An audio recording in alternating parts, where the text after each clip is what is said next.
ছাত্রদেরকে ব্যবহার করে যে জামাত শিবির চক্র যে তথাকথিত সরকার পতনের ঘোষণা দিয়ে যে আন্দোলন করছে, এই এত কিছুর মধ্যে রাজশাহীকে আমরা অনেকটাই শান্ত রাখতে পেরেছিলাম। আমাদের অবস্থান ছিল রাজপথে এবং আমাদের নেতাকর্মীদের সরব উপস্থিতি ছিল পাড়ায় মহল্লায়। ফলে কয়েকবার চেষ্টা করে তারা সামনে আসতে সাহস পায়নি।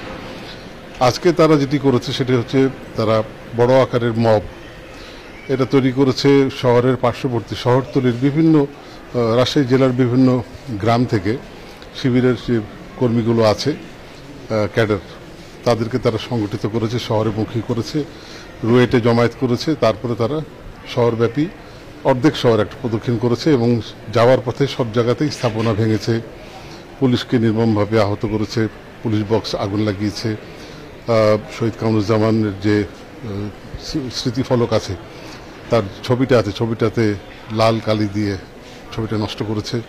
নেত্রী আমাদের মাননীয় প্রধানমন্ত্রী সম্পর্কে জঘন্য উক্তি লিখেছে।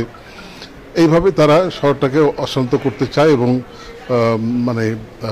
তারা আজকের এই দিনে একটি বিষয় বিশেষভাবে উল্লেখযোগ্য, সেটি হলো যে তাদের সঙ্গেই থাকা কোটা বিরোধী ছাত্রদের মধ্যে একজন সমন্বয়ক, তার নাম অর্ণব, তাকে আমরা চিনি।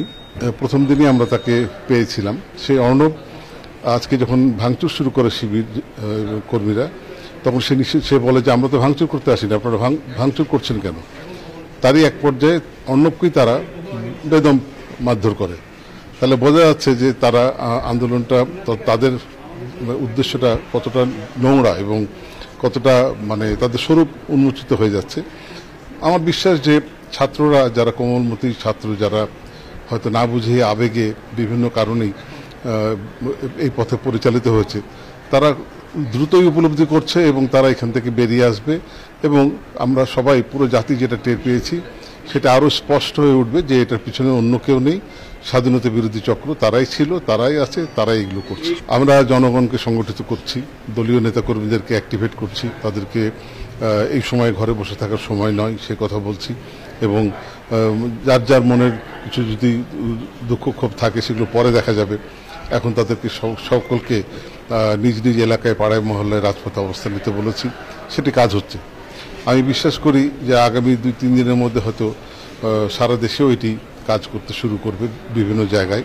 কারণ আওয়ামী লীগের নেতাকর্মীরা কিন্তু এইরকম অবস্থায় খুব বেশিক্ষণ অভিমান নিয়ে ঘরে বসে থাকে না, তারা ঠিকই একসময় বেরিয়ে আসে এবং জনতাকে সঙ্গে নিয়ে দুষ্কৃতিকারীদের ধাওয়া করে বা প্রতিহত করে।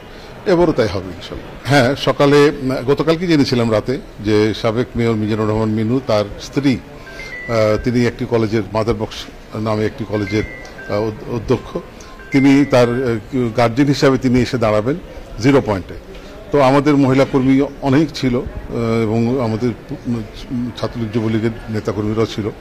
তিনি কয়েকজনকে নিয়ে এসে, 5-10 জনকে নিয়ে এসে দাঁড়ানোর চেষ্টা করেন, তো সেটা সফল হয়নি।